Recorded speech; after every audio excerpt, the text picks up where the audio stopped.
What is good, everybody? What is happening? I am coming at you with another video, and this video is pharmacist perspective on fake natties, natty or not people.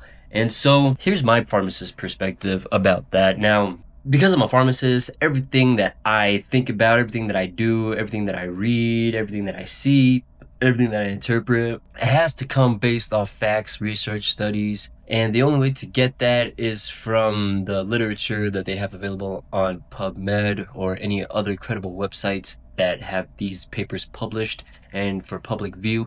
So without further ado, I have some snapshots of some literature that I can show you that will sort of support what I will be talking about in this video.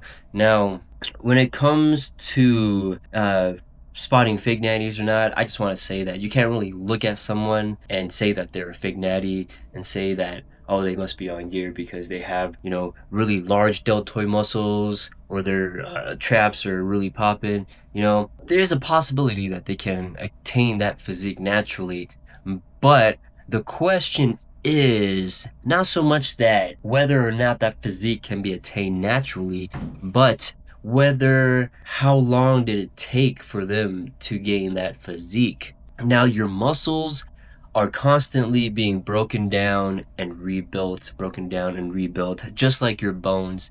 Now, I don't know if you know about how your bones work, but your bones are always in a constant state of remodeling, renovating, whatever you want to call it. So your body has this way of breaking down bone, rebuilding bone, breaking down bone, rebuilding bone.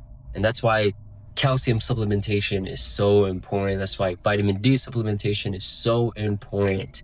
But when it comes to muscles, you can think of it the same way. Your muscle is always breaking down and rebuilding back up, breaking down, rebuilding back up. Think about it as your muscles is technically recycling itself. There's going to be muscle molecules that are old, aging, right? Like all your cells are always recycling itself.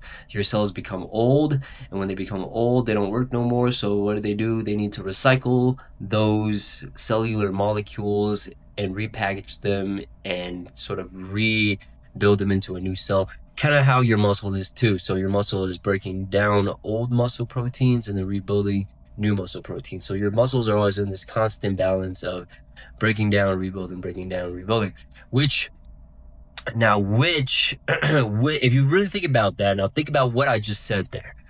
Breaking down and rebuilding, which means that you have to force your muscles into a higher rate of protein synthesis compared to protein lysis, which is breaking down of protein. So your body is always in this constant protein breaking down, protein building back up, protein breaking down, protein building back up. Now, if you keep that in mind, really think about how long would it take for someone to go from a very skinny physique to a classic physique. Think about how long it will take for them to attain a physique that's day and night difference. Your body's always in a constant state of remodeling. So you have to force your body to keep building proteins faster than it's breaking down proteins. Now, your body has a set limit, right? We're all born with a set limit. It's just in our genes. There's nothing you can do about it except be on gear. So if your body's always in a constant state of protein breaking down and protein rebuilding, and you have to force your body to make more protein to increase the rate of protein building compared to protein breaking down, then I believe that constant working out, pushing yourself really hard at the gym, and then also recovery and nutrition, that will go just so far, in terms of trying to attain your body goals. Now, some people, they get around that by using gear, by, injecting exterior steroids or injecting synthetic anabolic hormonal, and people get around that by using gear, injecting steroids, because one thing that steroids do is that they activate your satellite cells in your muscles to produce more protein muscle molecules. You're only born with the amount of muscle fibers you have is all that you're born with. So you really can't increase any more muscle fibers, but you can make them bigger. You can hypertrophy them. You can cause those existing muscle fibers to get bigger. And the only way to do that is to go into your satellite cells and just activate cell building program that you all have, that we all have in our genes. So when you take steroids is activating, telling your body to build protein, telling your body to stop breaking down protein. And then when you're telling your body to stop breaking down protein and just start building protein, obviously you're gonna get big muscles in a relatively quick time. I mean, how quick? I don't know. Depends on how much gear you're using, right? I don't know. But really though, it's really all about overcoming the rate of protein breakdown. When you overcome the rate of protein breakdown, you're gonna build muscle. Now, obviously, like when you're putting your muscles under stress, you're telling your muscles to adapt to the weight load every single time. So your muscle is naturally gonna get bigger, but the sheer significance in size difference between when you started to where you are now, that's what people look for. That's what Greg Doucette looks for. That's what Diego Fit looks for when it comes to trying to spot these fake naturals. Now, I have some literature here that I'll show in a minute, and you can see where it says that, all right, so for hormonal systems to function optimally, fat becomes an important macronutrient as it's the backbone for steroid hormone production. The minimum recommendation of dietary fat consumption should not be below 25% for both the general and athletic populations. So cholesterol, obviously, molecularly very similar to testosterone. You do need cholesterol to start building testosterone because it is one of the precursors to build testosterone. Now, if you're on a diet, if you're on a cut, or if you're on a bulk, I don't know which is which now when it comes to these, fake natties or these natty athletes. But so let's just say that if you're on a diet and you're not taking in a lot of dietary fats and you're like 10% peeled, you know what I mean? Well, 10% peeled, do you really have enough like stored body fat, enough cholesterol levels to actually initiate your own testosterone production? Or would you have to resort to another source of steroid in order to obtain your body goals? So I got this off of the National Institute of Health. I think they're very credible. But cholesterol as a dietary fat component is one of the building blocks for testosterone production. Considering that high-fat diets increase cholesterol levels, increase in dietary fat consumptions have been suggested to potentially result in an increase in testosterone production. Several studies examine the effect of high-fat diet on circulating testosterone concentrations. One study examined the effect of ketogenic and non-ketogenic diets on strength, body composition, and hormonal profile in resistance-trained men. Both study groups consumed a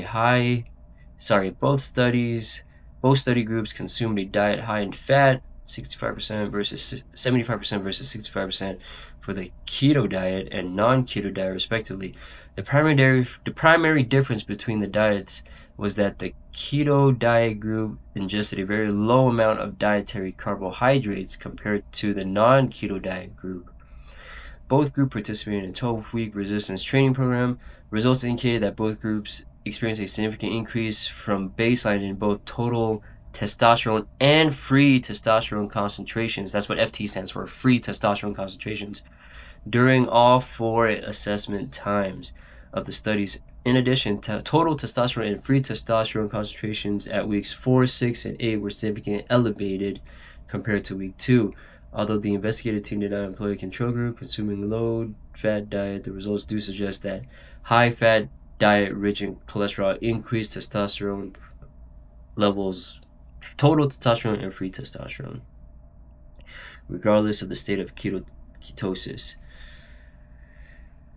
Okay, so the macronutrient profile for group.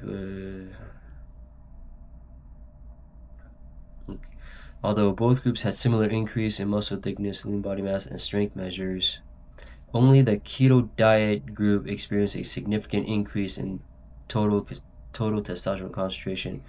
It has been suggested that the increase in total testosterone concentration resulting from the keto diet are related to the high dietary intake of cholesterol.